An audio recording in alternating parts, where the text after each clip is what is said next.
বেশ কিছুদিন আগে বন্ধুরা মিলে গেছিলাম সোদপুর মবিনাতে। তো এইটা আমার মবিনাতে ফার্স্ট টাইম আসা। তো চলো ভেতরটাও দেখাবো, আর কি খেলাম না খেলাম সেগুলো তোমাদের সাথে শেয়ার করব। তো একসাথে কিন্তু অনেক বাচ্চা বাচ্চা নিয়ে আমরা চলে এসেছিলাম।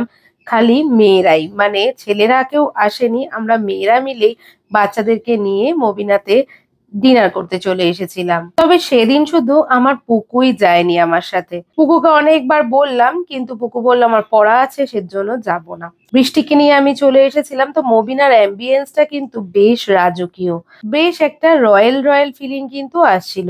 তবে এই রেস্টুরেন্টটা কিন্তু অনেকটা বড় নয়, স্পেসটা ভীষণই কনজাস্টেড। তবে এখানে কিন্তু টেবিল চেয়ারে খাওয়া দাওয়ার সেরকম ভাবে ব্যবস্থা একদিকটা ছিল, আরেক দিকটা কিন্তু এরকম টাইপের গদির মধ্যেই একটা ছোট্ট টেবিল অ্যারেঞ্জ করা ছিল, যেখানে সবাই মিলে খাওয়া দাওয়া করা যায়। একটু ইন্টারেস্টিং, একটু অন্যরকম তো বটেই।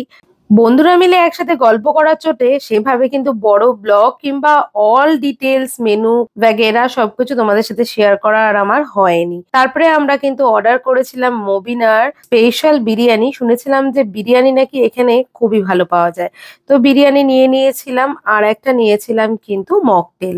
স্যালাড ছিল। তবে আমার কিন্তু এখানে 4 জন মিলে 4টে প্লেট নিয়ে এইটুকু ছোট্ট একটা টুলের মধ্যে খেতে খুবই অসুবিধে হচ্ছিল। জানি না কার কেমন লাগে, তবে আমার এখানের অ্যাম্বিয়েন্সটা ছাড়া আর কিছুই কিন্তু ভালো লাগেনি।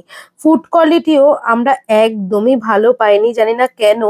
বিরিয়ানিটা সেদিনকে খুবই বাজে খেতে ছিল। আমি সেভাবে মবিনার রিভিউ দিচ্ছি না, কারণ একদিন গিয়ে কখনোই কোনো একটা জায়গার রিভিউ পারফেক্টলি দেওয়া যায় না। নেক্সট টাইম যখন যাব অবশ্যই তোমাদের সাথে সবটা শেয়ার করব। তারপরে খাওয়া দাওয়ার শেষে আমরা কিন্তু বাসে করে বাড়ি ফিরলাম, যেটা আমার কাছে অনেকটা ইন্টারেস্টিং ছিল, কারণ আমি আমার মেয়েকে নিয়ে এই ফার্স্ট টাইম বাসে উঠলাম। আর বাসে লাস্ট কবে উঠেছিলাম সেটাও আমার মনে নেই।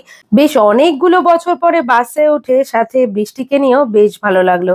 আর আমাদের ইভিনিংটাও কিন্তু জমজমাটি কাটলো।